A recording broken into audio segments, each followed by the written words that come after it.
So welcome back to another video on my Audi S4 that I branded the cheapest V8 manual in the UK. I'm sure by this time I've probably been proved wrong and it isn't the cheapest V8 manual in the UK. I'm pretending that this has been done on separate days, but it definitely hasn't.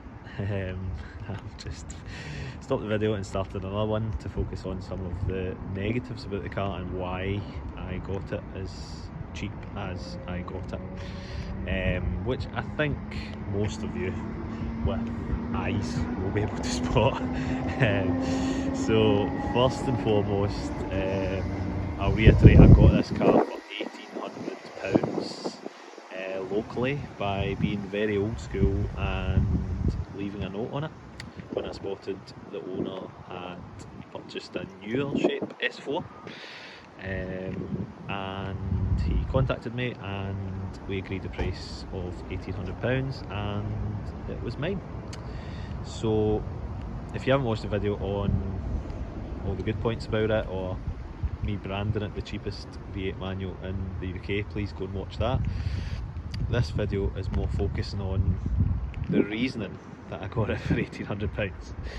So first and foremost, none of the reasons were to do with mechanical reasons, which I think are key with these. They are fitted with a 4.2 V8, which is a tremendous engine in that they are lovely to drive and they sound amazing, but they don't come without their problems, as I'm sure anybody that will Google shall find out. Thankfully, this one seems to be absolutely fine, thanks to the previous owner looking after it and having had it serviced regularly and a lot of big bills for it. So this isn't one of the reasons why it was cheap mechanically. The car seems fine, because I think that may have put me off if there was a few mechanical reasons, because I think when anything needs done in this 4.2 V8 engine, it's not particularly cheap because the engine is pretty crammed inside the engine bay due to the size of it. So smaller jobs or smaller price jobs for parts can turn into expensive jobs when things have to be moved out of the way, or in worst case scenario the engine needs taken out of them to fit new parts. So yeah, thankfully no mechanical issues of note. Again, anyone with retinas will be able to probably notice or have noticed as we wander around some of the issues is bodywork first and foremost. So we'll start at the front here. We do have a few scrapes and dents and dings. The owner lived in an area with kind of communal parking, so he does reiterate that a lot of these scrapes and dents and dings weren't his fault. He informs me, I had no reason to doubt him as he was a very honest man, that he fitted new wings on these. However, the paint shop he took him to was not good, which is an understatement, as probably if you step back and see, you can see the difference in the kind of two-tone of them. And already, I think he said he only had them fitted a year or so, or a couple of years, they are already beginning to rust and bubble, so that's less than ideal and needs some attention. Down the side's not too bad at all until you come to this. So the previous owner had some key marks on it and decided to make attempts at making it look better, which it doesn't. So yeah, it doesn't look better, so that's not great. There's some dribbles in the paint and whatnot that you can see here. It's flat, it's not good, so that's not ideal. No rust or anything on the back that I can see, which is good, so that's harder to replace. And as you come round here, the back bumper again, as noted, some dents and scrapes from where it was parked, this particularly being the kind of worst that's there. So again, moving around the back as we keep going. The tailgate here, which I think these are prone to, has some rust on it, which I assume if I remove this plate you'll see quite a lot, so that would need some attention to it. Back bumper in general, lots of scuffs.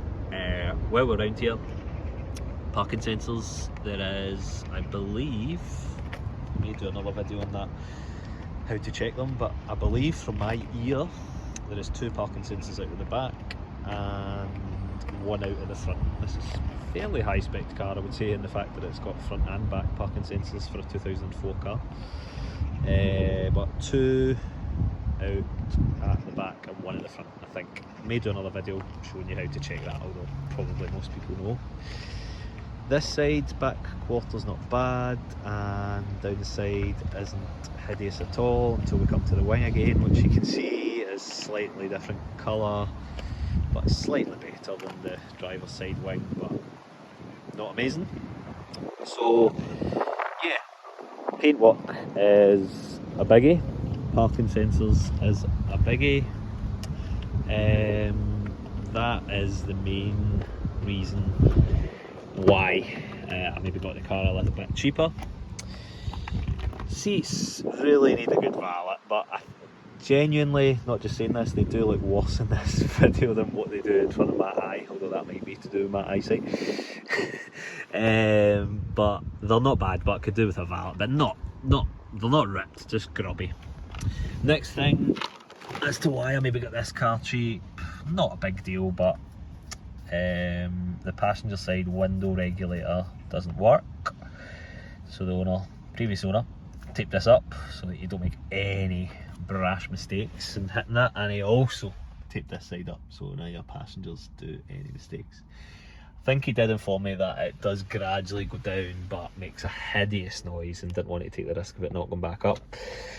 Window regulator I think is £20–30 on eBay or somewhere like that, so that needs attention. And yeah, I think that really is on the whole the issues that the car's got, which overall isn't too bad. So we have 3 parking sensors needing attention, which the front should be fun because I think the front bumper may need to come off for that, just due to the lack of space under the bonnet as mentioned. We have a window regulator to attend to for the passenger side, which hopefully shouldn't be too bad, door card off. And we have the paintwork, which is really the biggie because probably needs 2 new wings, front back bumper painted, tailgate painted, and then it starts in the back driver's side door, so then it starts to get to the stage of, oh, you better just respraying the car, which is probably why I got it cheaper. So yeah, a lot to do.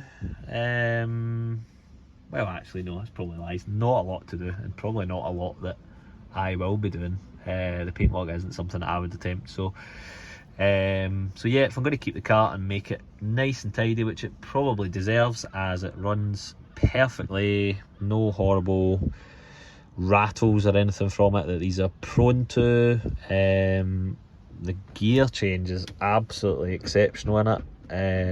The history's amazing with it. The spec is very good, I would say, for a car of this age and mileage. The spec is really good. Front and back parking sensors, heated Recaros, carbon pack, cruise control, auto lights, folding mirrors, Bose sound system, memory seats, electric sunroof.